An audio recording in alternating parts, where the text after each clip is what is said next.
Okay, so experimenting with the latest models in AI Studio is pretty cool, but how do you get all these capabilities into your own product?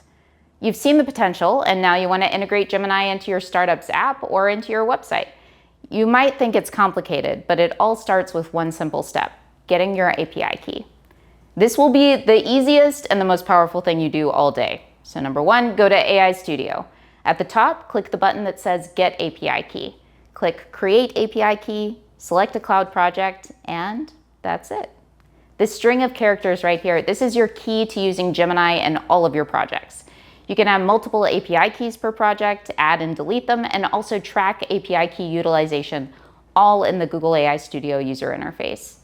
Your developers can now use this key in your code, whether it's Python, JavaScript, TypeScript, or any other language, to call the Gemini API and bring all these features directly into your application.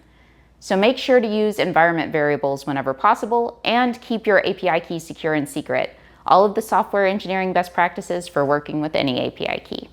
It's free to get started. So go to AI Studio, generate your first API key, and unlock the power of Gemini for your startup. For any experiments that you run in AI Studio, you can also copy and paste the code and add your API key right in the snippet to run it. Link in the description, and subscribe for more founder tutorials.